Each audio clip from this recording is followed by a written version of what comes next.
सारा अत्यंत घाबरलेली होती.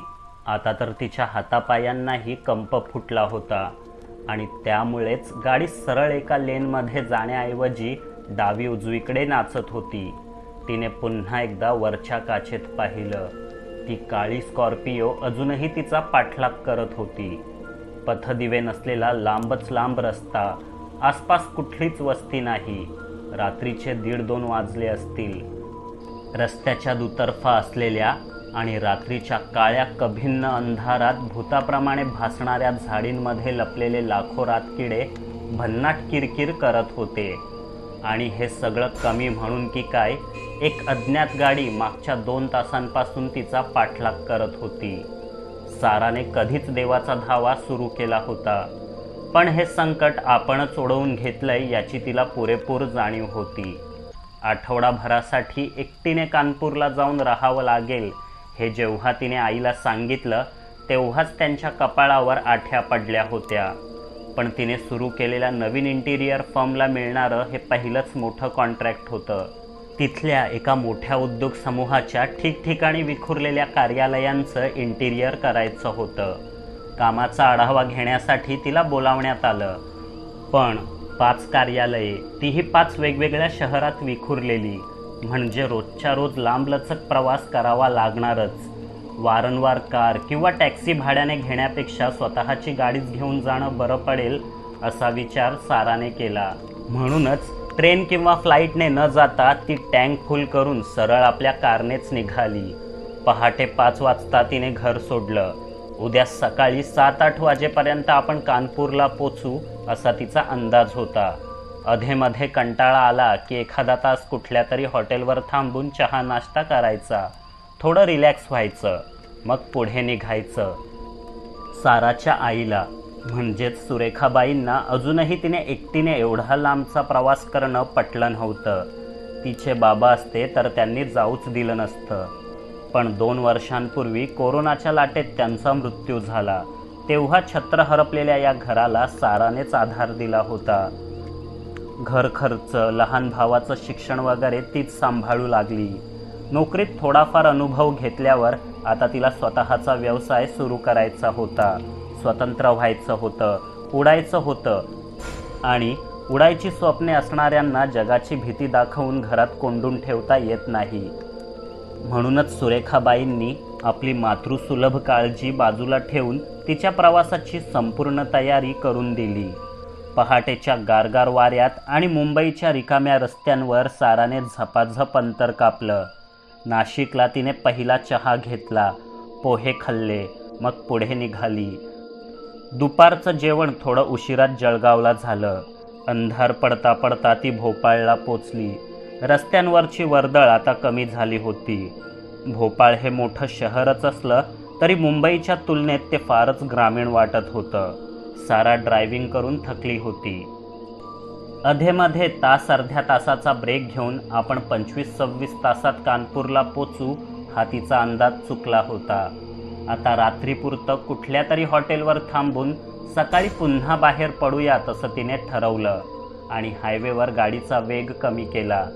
प्रत्येक 100 मीटरवर छोटी मोठी हॉटेले आणि लॉजेस खूप होती, पण त्यांची अवस्था पाहून तिथे गाडी थांबवण्याची हिंमतही तिला होईना. एकटीने रूम घेऊन रात्रभर राहण्याचा विचार तर सोडाच. पुढे एखादं चांगलं 3 स्टार हॉटेल सापडेल या नादात ती आणखी 50-60 किलोमीटर पुढे निघून आली. इथे वस्ती आणखीच विरळ होती. साराला प्रचंड भूक लागलेली. आई डबा देत होती, पण जास्त सामान नको म्हणून तिनेच नकार दिला होता. वाटेत सारखे धाबे रेस्टॉरंट असतातच, पण आता तिला एकही मनासारखा धाबा सापडत नव्हता. अखेर रात्री 10 वाजता भोपाळपासून खूपच पुढे हायवेलगत एका धाब्यावर तिला लहान मुले, स्त्रिया असलेली 1-2 कुटुंबे जेवताना दिसली. तिने गाडी आत घेतली, एका टेम्पो शेजारी पार्क केली आणि पर्स घेऊन खाली उतरली. इतक्या रात्री शहरी वेशात धाब्यावर येणारी तरुण मुलगी पाहून धाब्यावरील सर्वांचे डोळे विस्फारले. तिने हात धुवून एक रिकामी टेबल शोधला आणि मसाला डोसा ऑर्डर केला. लांब पल्ल्याच्या प्रवासाला निघालेल्या प्रवाशांची गर्दी त्या धाब्यावर होती. तिच्या एका बाजूला ते कुटुंब बसलं होतं. आणि दुसऱ्या बाजूला मळके कपडे घातलेले 3-4 पुरुष. ती त्यांच्याकडे पाहणं टाळत असली तरी त्यांच्या वखवकलेल्या नजरा तिच्याकडेच लागल्या आहेत याची तिला कल्पना आली होती. अगदी अवघडल्यासारखं झालं होतं. त्यातच तिची ऑर्डर येण्याआधी बाजूला बसलेल्या कुटुंबाचं जेवण उरकलं. त्यांनी बिल दिलं आणि बडीशेप चघळत बाहेर पडले. आपल्या गाडीत बसून निघूनही गेले. आता पूर्ण धाब्यात ती एकटीच मुलगी होती आणि सगळ्या टेबलांवर बसलेल्या पुरुषांची नजर तिच्यावरच आहे हे तिला कळून चुकलं. रात्री 10 वाजता घट्ट जीन्स आणि टी शर्ट घालून धाब्यावर एकटीच आलेली मुलगी म्हणजे चालून आलेली संधीच असा भाव त्यांच्या डोळ्यात होता. साराने मुंबईत मध्यरात्रीपर्यंत एकटीने प्रवास, हॉटेलिंग वगैरे केलं होतं. असा अनुभव तिला कधीच आला नव्हता. पण ही मुंबई नव्हती. बाय रोड येण्याचा आपला निर्णय पूर्णपणे चुकलाय हे तिला कळलं होतं. डोळे मिटून कसा तरी तिने अर्धा डोसा संपवला. मग बिस्लेरीचं पाणी पिऊन थरथरत्या हाताने बिलाचे पैसे टेबलावर ठेवले आणि घाईघाईने धाब्याबाहेर पडली. गाडी स्टार्ट केली. तेव्हाच तिच्या शेजारच्या टेबलावर बसलेले ते 3-4 जणही आपल्या काळ्या स्कॉर्पिओकडे निघालेले तिने पाहिले. साराने धाब्याच्या गेटमधून बाहेर पडताच गाडीचा वेग वाढवला. तेव्हाच आईचा फोन आला, पण तिने उचलला नाही. मॅपवर कानपूर अजूनही 300 किलोमीटर दूर होतं. म्हणजे आणखी 7-8 तासांचा प्रवास. रस्ते रुंद आणि रिकामी होते. मध्ये थांबण्याचीही गरज नव्हती, हिंमतही नव्हती.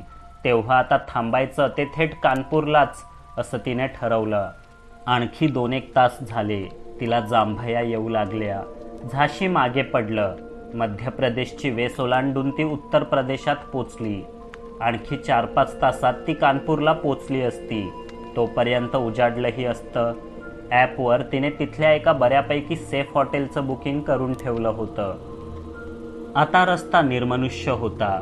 आसपास दाट झाडी होती. शहराबाहेरचा जंगली भाग असावा. तिने वेग 80 पर्यंत वाढवला. डोळे जड वाटू लागले. तेव्हाच मागून एक गाडी वेगाने येताना रिअरव्ह्यू मिररमध्ये दिसली. तिने आपली गाडी डावीकडे दाबून त्या गाडीला पुढे जाण्याची वाट करून दिली. पण त्यांना पुढे जाण्यात काही इंटरेस्ट नसावा. शेवटी सारानेच आपला वेग वाढवला आणि पुढे निघून आली. पण 2च मिनिटात ती गाडी पुन्हा तिच्या पाठीमागे येऊन हॉर्न वाजवू लागली. आता मात्र साराने नीट पाहिलं. ही तीच ब्लॅक स्कॉर्पिओ होती, धाब्यावर दिसलेली. तिला धाब्यावर तिच्या शेजारी बसलेल्या त्या पुरुषांच्या वखवकलेल्या नजरा आठवल्या. निसंशय ही त्यांचीच गाडी होती. अरे देवा, म्हणजे हे मागच्या 2 तासांपासून आपला पाठलाग करत होते तर. साराला धडकीच भरली. दाट जंगलातून जाणारा निर्मनुष्य रस्ता, गाडीतून निघालेली एकटीच तरुणी आणि तिचा पाठलाग करणारे 4 वासनांध नरपशू. हे कुठल्याही थरारपटातलं दृश्य नव्हतं. ही खरीखुरी परिस्थिती होती. साराला काय करावं ते सुचेना. या जंगली रस्त्यावर घरे, वस्ती, दुकाने, पोलीस चौकी असण्याची शक्यताच नव्हती. पुढे निदान एखादा टोलनाका तरी असावा अशी ती मनोमन प्रार्थना करू लागली. ती पाठलाग करणारी स्कॉर्पिओ आता तिच्या इतक्या जवळ येऊन पोचली होती की वरच्या मिररमध्ये त्या गाडीतील ड्रायव्हर आणि त्याच्या शेजारी बसलेल्यांचं डोळे मिचकावून कुत्सित हसणंही तिला दिसू लागलं. सारा प्रचंड घाबरली. तिच्या हातापायांना कंप फुटला. आता तर रस्त्यांवर पथदिवेही नव्हते. मुंबईत तिने रात्री 2-3 वाजताही बिनधास्त ड्रायव्हिंग केलं होतं. पण ही आपली मुंबई नाही, हा उत्तर प्रदेश आहे याची तिला प्रकर्षाने जाणीव होऊ लागली. वेग 100 पर्यंत गेल्याने गाडीवरचं नियंत्रण सुटत होतं. इतक्या वेगाने तिने कधीच ड्रायव्हिंग केलं नव्हतं. तरीही ती स्कॉर्पिओ आरामात तिच्या मागे येऊन धावत होती. ते पट्टीचे ड्रायव्हर असावेत. खरं तर एव्हाना त्यांनी तिच्या पुढे जाऊन तिला अडवलंही असतं. पण बहुतेक ते तिच्याशी उंदरा मांजराचा खेळ खेळत असावेत किंवा मग मोक्याच्या ठिकाणी घेऊन जात असावेत. असा अर्धा तास पाठलाग केल्यावर अखेर ती काळी स्कॉर्पिओ तिच्या शेजारून पुढे जाण्याचा प्रयत्न करू लागली. पण पुढे जाऊन त्यांनी वाट अडवल्यास आपल्याला थांबावंच लागेल, कारण रस्ता अरुंद आहे याची कल्पना येताच ती शहारली. तिने आणखी वेग वाढवला. गाडी नागमोडी धावू लागली. मागचेही खवळले. स्कॉर्पिओचा पुढचा भाग तिच्या गाडीच्या मागच्या भागाला धडकू लागला. अखेर तिच्या गाडीला डावीकडे दाबत ते पुढे गेलेच. साराने वेग कमी केला. त्या गाडीने 50 मीटर पुढे जाऊन युटर्न घेतला. तिची वाट अडवली. घाबरलेल्या साराला काय करावं ते सुचेना. तिने गाडी थांबवली. पोलिसांना फोन करण्यासाठी मोबाईल हातात घेतला. अजिबात नेटवर्क नव्हतं. थरथरत्या हातांनी ती इमर्जन्सी नंबर डायल करू लागली. तेव्हाच इंजिनाचा कांठळ्या बसवणारा आवाज करत ती स्कॉर्पिओ तिच्या दिशेने धावत येऊ लागली. साराच्या हातून फोन गळून पडला. तिने रिव्हर्स गिअर टाकला. मागे जाता जाता तिला उजवीकडे आणखी एक रस्ता आहे असं दिसलं. पटकन गिअर बदलून तिने ती वाट धरली. अंधार चिरत पुढे जाऊ लागली. हे पाहताच गाडीत बसलेले कुत्सितपणे हसले. एकमेकांना टाळी देऊ लागले. त्यांना हेच हवं होतं. तो एक अर्धवट बांधलेला, काम रखडलेला, पुढे जाऊन रानापाशी थांबणारा कच्चा रस्ता होता. इथे रात्रीच काय दिवसा ढवळ्याही कुणी शिरत नव्हतं. रस्त्याच्या सुरुवातीलाच नो एंट्री, प्रवेश बंद है असा फलक पडलेला होता. घाबरलेल्या साराकडे तिथे पाहण्या इतका वेळच नव्हता. काळ्या स्कॉर्पिओत बसलेल्या त्या चांडाळ चौकडीने अत्यंत शिताफीने साराला आपल्या नेहमीच्या अड्ड्यावर आणलं होतं. गांजा फुंकून तारवटलेल्या डोळ्यांनी हे सावज कधी एकदा आपल्या हाताशी येतं याची ते वाट पाहत होते. आणि संधी मिळालीच. त्यांनी सुद्धा गाडी त्या कच्च्या रस्त्याने आत वळवली. टायर खाली खडखडणारा रस्ता आणि हेडलाईट्सच्या उजेडात आसपासचं जंगल पाहून साराची बोबडीच वळली. आपण चुकीचा रस्ता निवडला. युटर्न घेऊन मागे जाण्याऐवजी थेट सापळ्यातच अडकलो. तिला मागे स्कॉर्पिओचे हेडलाईट्स दिसू लागले होते. आपण पुरते फसलो. आता काही खरं नाही. जिथवर जाईल तिथवर गाडी न्यायची.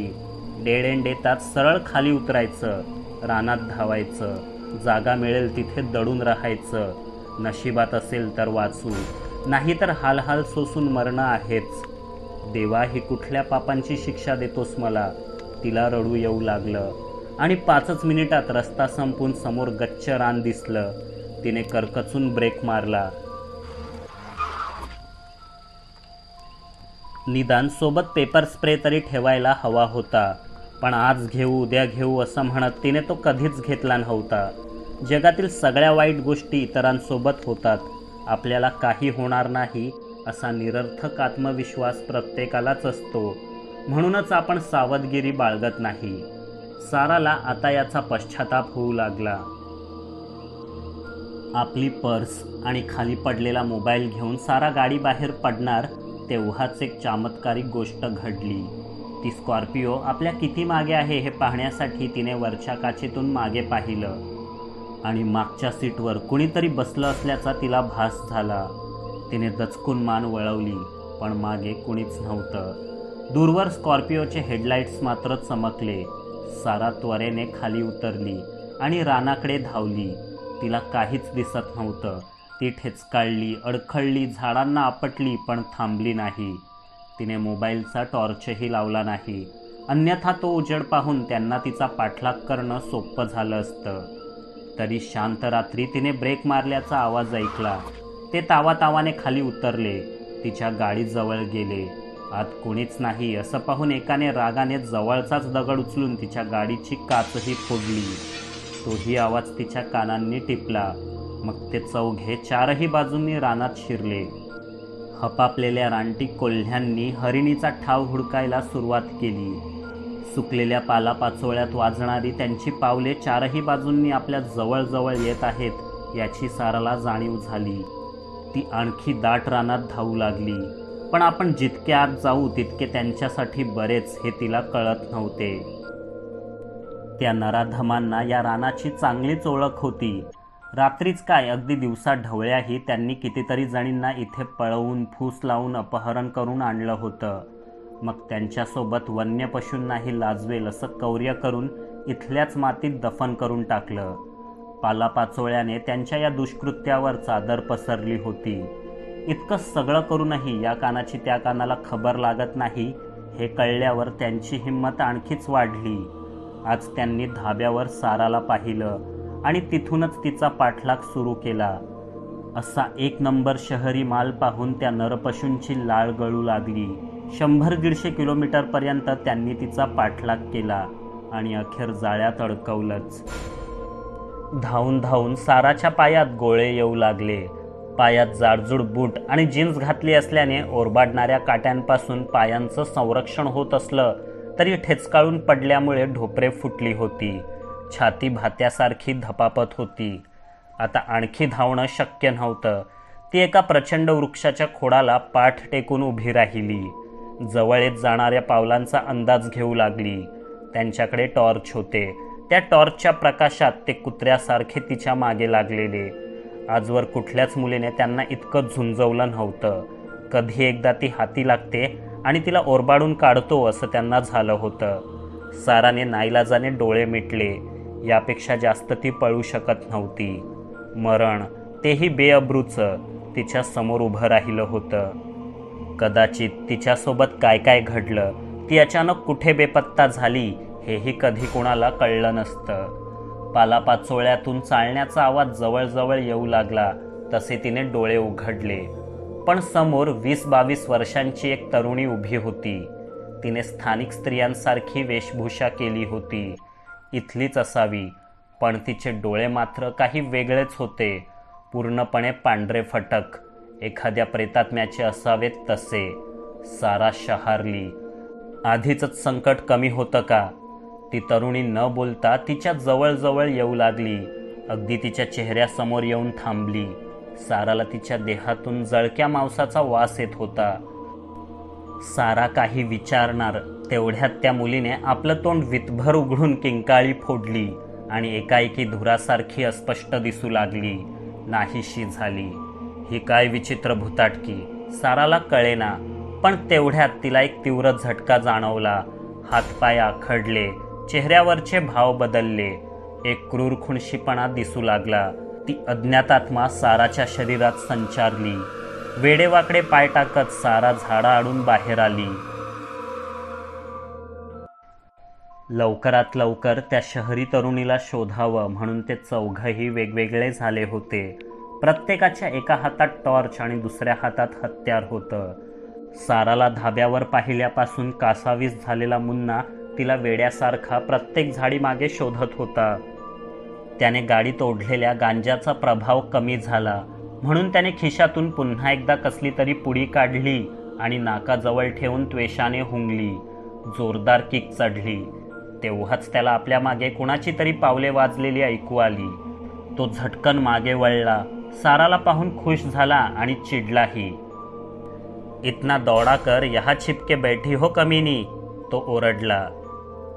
काहे किए हमरे साथ ऐसा? साराच्या तोंडून नकळतपणे बाहेर पडलं. मुंबईची नेमप्लेट असलेल्या गाडीतून आलेल्या आणि सुशिक्षित दिसणाऱ्या शहरी मुलीच्या तोंडून आपल्यासारखी देहाती भाषा ऐकून मुन्ना चक्रावला. त्याने टॉर्चच्या उजेडात तिला नीट पाहिलं. ती पाय वाकडे करून कशी तरीच उभी होती. तिच्या चेहऱ्यावरही भीतीच्या जागी क्रूरपणा दिसत होता.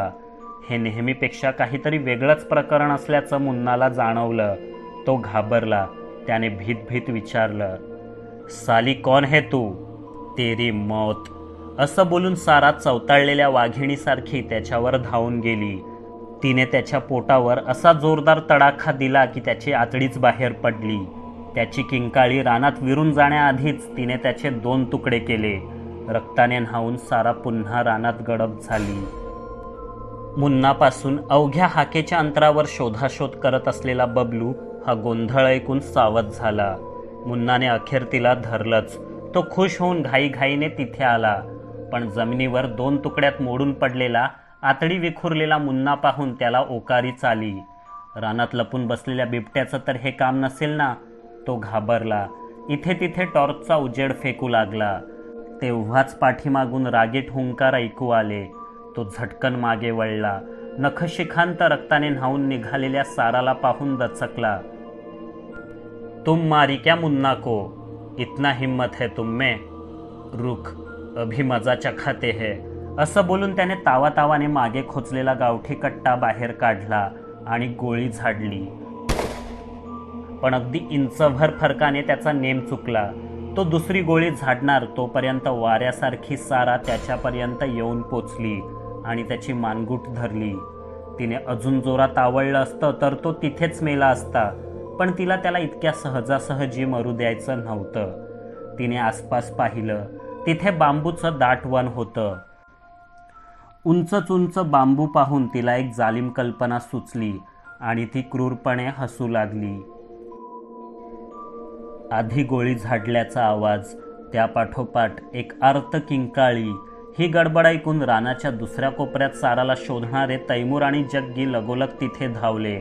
नशिडींनी मजा करण्याआधीच तिला ठार केले की काय अशी चिंता त्यांना सतावत होती.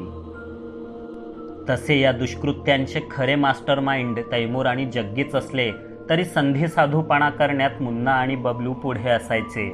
आता त्यांनी काय करून ठेवलं असेल या चिंतेत ते तिथवर पोचले आणि समोरचं अनपेक्षित दृश्य पाहून त्यांना धक्काच बसला. खाली मातीत मुन्नाचं शरीर 2 भागात तुटून पडलेलं, आतडी विखुरलेली आणि रक्ताचा पाट वाहत असलेला. तर वर बबलूच्या तोंडातून अख्खा बांबूच वरून खाली खुपसून त्याला बुजगावण्यासारखा उभा केलेला.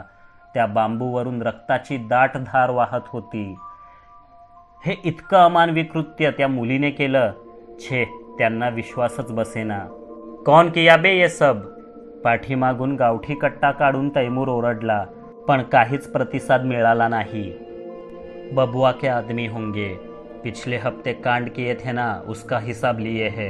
अभी चलते हैं, बाद में तबीयत से देख लेंगे हरामियों को, जग्गी दबक्या आवाजात म्हणाला. दोघंही तिथून गाडीकडे पळाले. आपल्या स्कॉर्पिओत बसले, पण गाडी स्टार्ट करण्याआधीच आपल्या मागच्या गाडीचे हेडलाईट्स पेटलेले त्यांनी पाहिले. एखादं श्वापत गुरगुरावं तसं त्या गाडीचं इंजिनही धडधडू लागलं. त्यांनी मागे पाहिलं. तीच शहरी मुलगी, पण आता पूर्णपणे रक्ताने भिजलेली, धडकी भरवणाऱ्या खुनशी डोळ्यांनी त्यांच्याकडे पाहत होती. जणू म्हणत असावी, अब मेरी बारी. हे प्रकरण काहीतरी वेगळंच असल्याचं एव्हाना त्यांच्या लक्षात आलं. तैमूरने गाडी स्टार्ट केली आणि जोरात पळवली. सारानेही त्यांचा पाठलाग सुरू केला. ती नक्की काय करतेय आणि का करतेय हे तिलाच कळत नव्हतं. एक अत्यंत प्रभावी शक्ती तिच्यात संचारली होती. त्या शक्तीला सूड हवा होता आणि त्यासाठी साराचं शरीर. ती त्वेषाने त्यांचा पाठलाग करू लागली. चिंचोळ्या रस्त्यावर त्यांना डावीकडच्या कड्यावरून खाली ढकलण्याचा प्रयत्न करू लागली. मागून टकरा देऊ लागली. पण तैमूर या भागातला सराईत ड्रायव्हर होता. त्याने कशीबशी गाडी सांभाळली, वेग वाढवला, दूर जाण्याचा प्रयत्न करू लागला. त्यांनी कित्येक जणींच्या अब्रू आणि जीवाचा खेळ केला होता, पण एक मुलगी अशा प्रकारे आपल्या प्राणांशी खेळेल अशी त्यांना अपेक्षाच नव्हती. अखेर एका पुलावर साराला संधी मिळाली. तिने त्या स्कॉर्पिओला डावीकडे घासत नेलं आणि अखेर कठडा मोडून स्कॉर्पिओ पुलावरून खाली नदीत कोसळली. साराने गाडी थांबवली, बाहेर पडली, वरून खाली पाहिलं. अंधारात नीट दिसत नव्हतं, पण त्या स्कॉर्पिओला हळूहळू बुडताना तिने पाहिलं.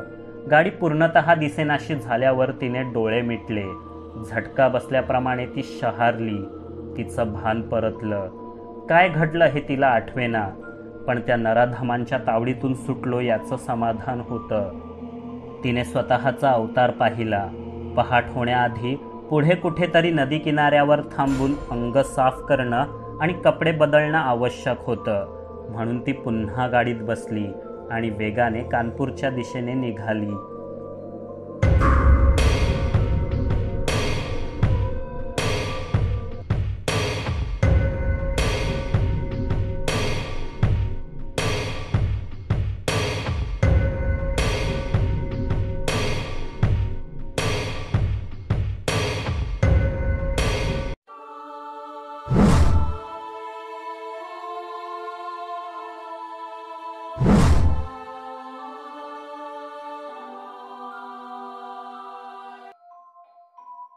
सारा भलतीच खुश होती. तिचं काम सर्वांनाच आवडलं होतं. अखेर तिने कॉन्ट्रॅक्ट मिळवलंच. ऑफिस बाहेर पडून ती कंपनीच्या गाडीत बसली. भैया चलो असं म्हणताच ड्रायव्हरने गाडी सुरू केली. अंधार पडू लागला होता. अर्ध्या तासाच्या अंतरावरच तिचं हॉटेल होतं. पोचून शॉवर घ्यायचा, मग रूमवरच डिनर मागवायचा आणि आपलं पहिलं व्यावसायिक यश मिळवल्याच्या खुशीत ताणून झोपायचं असा साधा प्लॅन तिने बनवला. पण त्याआधी आईला फोन करून ही आनंदाची बातमी ऐकवणं गरजेचं होतं. तिने फोन लावला. सुरेखाबाईंना अत्यानंद झाला. पोरीच्या धडपडीला यश मिळालं. पण एवढ्या दूर एका अनोळखी शहरात कामानिमित्त एकटं राहणाऱ्या आपल्या तरण्या ताठ्या पोरीची काळजीही वाटू लागली. पहिल्याच दिवशी तिच्यावर नको ते संकट ओढवलं होतं. 4 नराधम कसे लांडग्यासारखे तिच्या मागे लागले होते. देवाची कृपा म्हणून पोर कशीबशी त्यांच्या तावडीतून वाचली.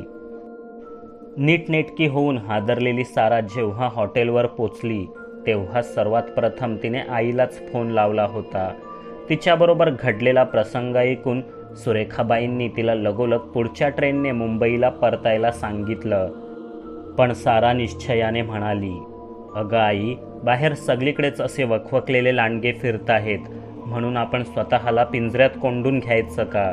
जगात असा एकतरी कोपरा आहे का जिथे पोरींकडे वाईट नजरेने पाहिलं जात नाही? त्यांना घाबरून मी घरात बसून राहिले तर कोण येणार आहे आपलं घर सावरायला? तुझं खरंय पोरी, पण त्या दिवशी काही भलतं-सलतं झालं असतं तर? नुसत्या विचारानेच हादरून जायला होतं बघ. तू काळजी घे, स्वतःला जप आणि हो, सावध राहा. ते नराधम अजून जिवंत असतील तर? सुरेखाबाई भयमिश्रित स्वरात म्हणाल्या. तशी शक्यता फारच कमी आहे आई. त्या चौघांपैकी 2घांच्या चिंधड्या झालेल्या माझ्या लक्षात आहेत. उरलेले 2 गाडीसह नदीत बुडून मेले.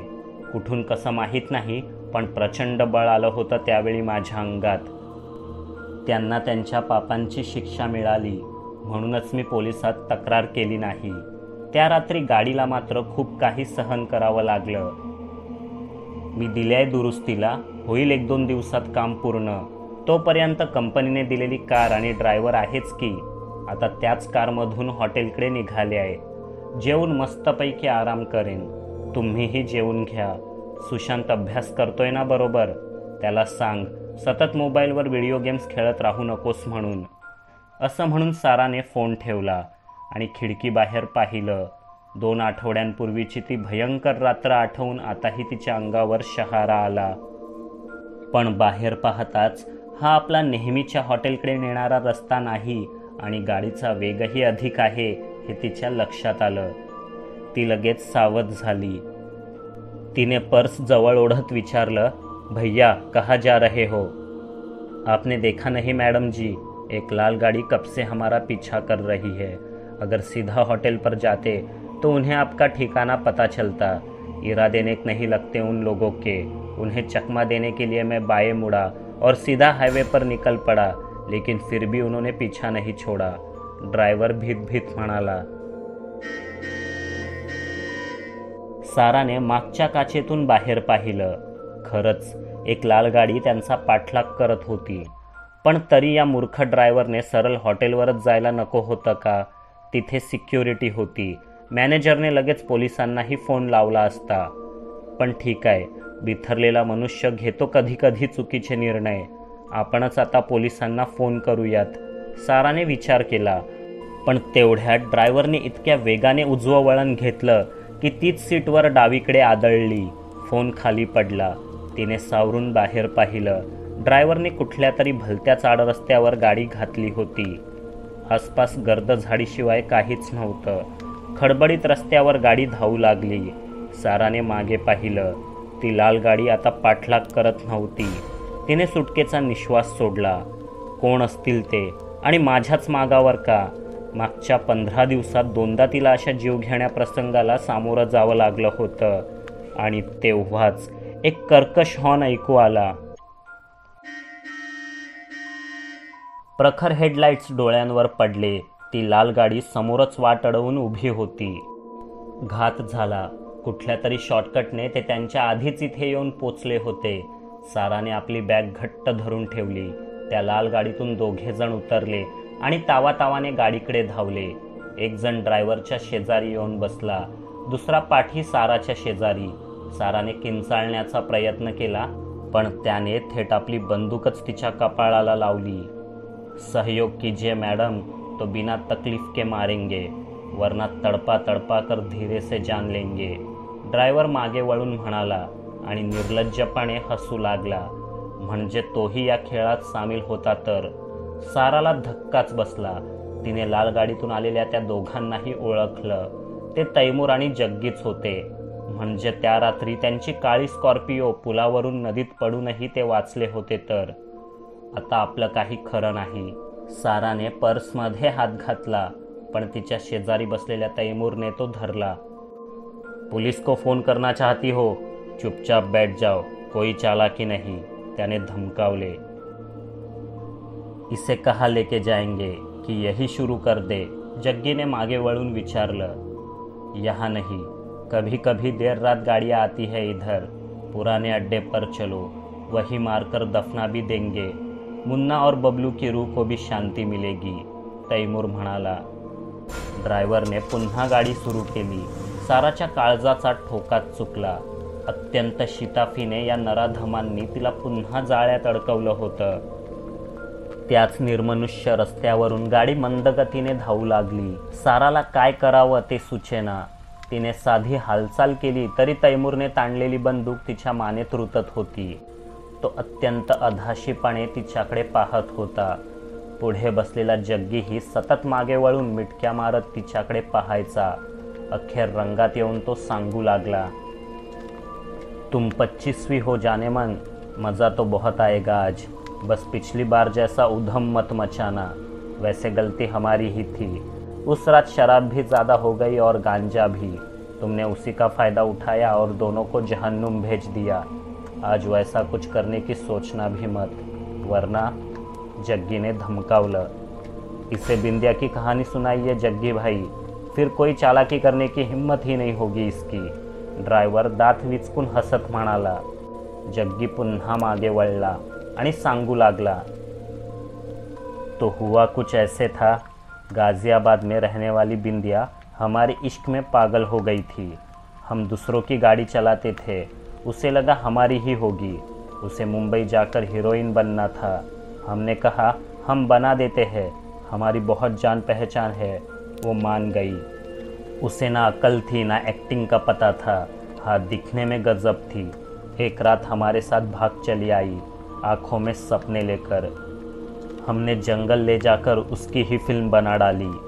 यावर चौघेही विकृत जोरजोराने हसू लागले. साराच्या काळजात कळ उठली. फिर बिंदिया का क्या हुआ? साराने भीत भीत विचारलं. हम सबूत पीछे नहीं छोड़ा करते. बस उस रात से वह इसी जंगल में दफन है, तैमूर क्रूर आवाजात म्हणाला. साराची बोबडीच वळली. भयंकर मरण समोर दिसू लागलं. तिला आठवलं, त्या रात्री रानात आपल्याला दिसलेली, आपल्यात संचारलेली ती बिंद्याची आत्माच असावी. तिला या नराधमांचा सूड उगवायचा आहे, पण आज ती आपल्याला मदत का करत नाही आहे? कदाचित त्याच ठिकाणी पोचल्यावर ती आत्मा कार्यक्षम होत असावी. लोक भूतांना टरकतात, त्यांच्यापासून दूर पळतात. साराला तर भूताखेतांवर विश्वासच नव्हता, पण आज आपली अब्रू आणि जीव वाचवण्यासाठी ती एका आत्म्यावर विसंबून होती. तिने डोळे मिटले. संकटाच्या वेळी लोक देवाचा धावा करतात, ती प्रेतात्म्याचा धावा करू लागली. अखेर प्रवेश बंद हे अशा फलकाचा अर्धवट बांधलेला रानटी रस्ता लागलाच. साराला जोरजोराने किंचाळावं असं वाटत होतं, पण मानेला बंदूक टेकवलेली होती आणि तिच्या हाका ऐकायला या निर्जन रस्त्यावर कुणीच नव्हतं. साराने डोळे मिटले, पुन्हा उघडले. शेजारी तिला देहाती पोशाखातील तीच तरुणी दिसली, बिंदिया. साराला हायसं वाटलं. तिने पटकन आपल्या देहात संचारावं आणि या नरपशूंच्या चिंधड्या चिंधड्या करून टाकाव्यात असं साराला वाटत होतं. पण बिंदिया मात्र पेटलेल्या नजरेने तिच्याकडे एकटक पाहतच होती. अगं बघतेस काय, मला मदत कर, नाहीतर माझी अवस्था ही तुझ्यासारखीच करतील हे लोक, सारा ओरडली. गाडीत साराला एकटीनेच बडबडताना पाहून ते तिघही दचकले. ही कुणाशी बडबडते आहे? चुप बैठ साली, तैमूर डाफरला. पण साराला जे दिसत होतं ते त्यांना दिसत नव्हतं. हमरी मदद भी किसी ने ना की, कोई नहीं आता बचाने के लिए. ना भूत, ना भगवान, ना दोस्त, ना रिश्तेदार. इज्जत बचानी है तो औरत को खुद ही लढना पडेगा, साहस दिखाना पडेगा. एवढं बोलून बिंदिया अंतर्धान पावली. जणू ती तिथे कधी नव्हतीच. तेवढ्यात ड्रायव्हरने ब्रेक मारला. गाडी त्याच ठिकाणी येऊन थांबली होती. साराने भीतीने आवंढा गिळला, पण बिंदियाचे शब्द अजूनही तिच्या डोक्यात घुमत होते. कोई नहीं आता बचाने के लिए. सारालाही हे सत्य मान्य करून स्वतःचा बचाव स्वतःलाच करावा लागणार होता. तेवढ्यात शेजारी बसलेल्या तैमूरने आपली गन पॅन्टमध्ये खोचली आणि दोनही हातांनी साराचे केस ओढून तिला बाहेर खेचण्याचा प्रयत्न करू लागला. साराला वेदना जाणवल्या, पण त्याही अवस्थेत तिने जवळ असलेल्या बॅगेतील पेपर स्प्रे काढून घेतला. तैमूरने तिला बाहेर ओढून जमिनीवर फेकलं. ड्रायव्हरने गाडी तिच्या दिशेने फिरवून उभी केली. त्या गाडीच्या हेडलाईट्सच्या प्रकाशात आता ते तिघं अंधारालाही लाजवेल असं कृत्य करणार होते. सारा गुडघे जवळ ओढून रडू लागली. असहाय्य हरिणीच्या दिशेने 3 वखवकलेले लांडगे लाल गाळत पुढे पुढे येऊ लागले. ते तिला स्पर्श करणार तेव्हाच साराने मान वर केली. संतापलेल्या नजरेने त्यांच्याकडे पाहिलं आणि त्वेषाने पेपर स्प्रे त्यांच्या दिशेने फवारला. भयंकर तिखटाचा तडाखा त्यांच्या चेहऱ्यावर बसला. जीवघेणा ठसका लागला. त्या पाठोपाठ भयंकर शिंका, डोळ्यांची आगाग होऊ लागली. इतकी की चोळून चोळून डोळे फोडूनच टाकावेत की काय असे त्यांना वाटले. फवारताना त्या स्प्रेचे काही अंश साराच्या घशातही गेले. तिलाही ठसका लागला, पण तिघांची अवस्था बघून तिला आणखी चेव आला. डाव्या हाताने आपले नाकतोंड झाकत तिने उरलेला सर्व स्प्रे त्या तिघांवर फवारला. ते खोकून खोकून बेजार झाले. मीठ टाकलेल्या गांडळाप्रमाणे जमिनीवर लोळू लागले. साराने स्प्रेची रिकामी बाटली फेकून दिली. धावतच येऊन गाडीत बसली. किल्ली लावलेलीच होती. तीच गाडी घेऊन मागे फिरली. थेट पोलीस स्टेशनात जायचं, मदत मागायची, पोलिसांना इथे घेऊन यायचं, या नराधमांना अटक करायला लावायचं. पोलीस पुढे तपास करतीलच. त्यांना आतापर्यंतच्या 24 बेपत्ता तरुणींच्या बलात्कार आणि निर्घुण खुनाचे धागेदोरे सापडतील. या नराधमांना फाशीच होईल. पण पुरावे सापडलेच नाहीत तर, आणि सापडले तरी खटला वर्षानुवर्ष चालेल. पुढे कित्येक वर्षांनी त्यांना जन्मठेप किंवा फाशी होईल. ही शिक्षा त्यांनी केलेल्या क्रूर गुन्ह्यापुढे फारच सौम्य वाटेल. त्यांच्या भयंकर गुन्ह्याची शिक्षाही तितकीच भयंकर असायला हवी. साराने निर्धार केला आणि पुन्हा गाडी मागे वळवली. आता जरी ते पेपर स्प्रेमुळे बेजार झालेले असले तरी जसजसा वेळ जाईल तसतसा प्रभाव कमी होईल. ठसका जाईल, काहिली थांबेल. जर त्यांना तोंड धुण्यासाठी थंड पाणी मिळालं तर खूपच फरक पडेल. कदाचित ते पुन्हा सावध होतील. त्याआधीच तिथे पोचून त्यांचा खात्मा करायला हवा. साराने वेग वाढवला. ती घटनास्थळी पोचली, पण आता तिघही तिथे नव्हते. तिला गाडीत एक टॉर्च आणि तीक्ष्ण सुरा सापडला होता. त्या आधारावर ती पालापाचोळा तुडवत त्यांच्या मागावर निघाली. इथे रानात सारा गाडी घेऊन निघून गेली हे आवाजावरून त्या तिघांना कळलं होतं. प्रचंड जळजळणारे तोंड घेऊन ते तिघं रानात जवळच असलेल्या एका ओढ्याकडे पडत अडखळत ठेचकाळत निघाले. कसे बसे पोचले. त्यांनी पूर्ण चेहराच पाण्यात बुडवला. स्प्रे धुवून निघाला. ठसका बराच कमी झाला तरी जळजळ बाकी होती. डोळे थोडे थोडे उघडता येऊ लागले, पण ते सुजले होते. त्या तिघांना या अवस्थेत कोणी पाहिलं असतं तर भूतच पाहिल्याचा भास झाला असता. एक शहरी मुलगी दुसऱ्यांदा आपल्याला बेहाल करून पळून गेली याची बोच त्यांना जाणवत होती. तेव्हाच पुन्हा एकदा गाडीचा आवाज त्यांनी ऐकला. इथे दुसरं कोणीच येत नाही. ही तीच असणार. कदाचित तिला बाहेर जाण्याचा रस्ता सापडला नसेल. नाहीतर सुटकेची इतकी नामी संधी मिळाली असता कोण मूर्ख तरुणी इथे पुन्हा येईल. इस बार नहीं छोड़ेंगे उसे. बिंदिया से भी बदतर हाल करेंगे. उसके पास और स्प्रे हो सकता है तो सब फैल जाओ. तीनों ओर से घेर लेंगे साली को. तैमूरने प्लॅन ऐकवला. सारालाही हेच हवं होतं. स्प्रेमुळे कमजोर झालेल्या एकेकाशी आपण नक्कीच मुकाबला करू शकतो असा तिला विश्वास होता. या रानात ती 2 आठवड्यांपूर्वीही अडकली होती. अंधारात निरुद्देश्य फिरण्यापेक्षा एका जागी दबा धरून बसणं श्रेयस्कर हे तिला माहीत होतं. ती एका मोठ्या झाडाच्या बुंध्याआड लपली. तैमूरकडे असलेल्या बंदुकीपासूनच तिला सर्वाधिक धोका होता, पण मघाशी गडबडीत ती नक्कीच कुठेतरी हरवली असणार अशी तिला खात्री होती. नाहीतर पेपर स्प्रे डोळ्यात गेल्यावर चिडलेल्या तैमूरने रागाच्या भरात अंधाधुंद गोळीबार नक्कीच केला असता. तिचा अंदाज खरा होता. इथे तैमूरला त्याची बंदूक सापडत नव्हती. त्याने खाली पडलेलं एक जाडजूड लाकूड उचललं. बाकीच्या दोघांनी दगड हातात घेतले आणि शिकारीवर निघाले. पण आता सावज आणि शिकारी यांची अदलाबदल झाली होती हे त्यांना कुठे ठाऊक होतं. तिघं वेगवेगळ्या वाटेने गाडीजवळ निघाले. साराने हेडलाईट्स सुरूच ठेवले होते.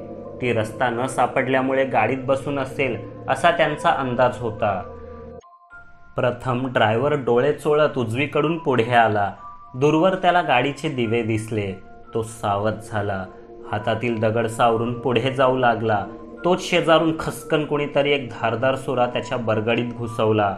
तो थेट त्याच्या काळजापर्यंत रुतला असावा. त्याला ओरडण्याची फुरसत मिळाली नाही. हातातल्या दगडासह तोही धपकन खाली कोसळला. तुटपुंज्या उजेडात त्याचं रक्त काळं निळं भासत होतं. त्याने डोळे विस्फारले. तो अतिरक्तस्रावाने मेलाच असता. तरीही साराने पुन्हा एकदा सुरा त्याच्या छातीत भोसकला आणि दोन्ही हातांनी खेचून पोटापर्यंत आणला. त्याला ओरडायचं होतं, पण तोंडातून फक्त रक्ताची चिळकांडीच उडाली. तो मेला.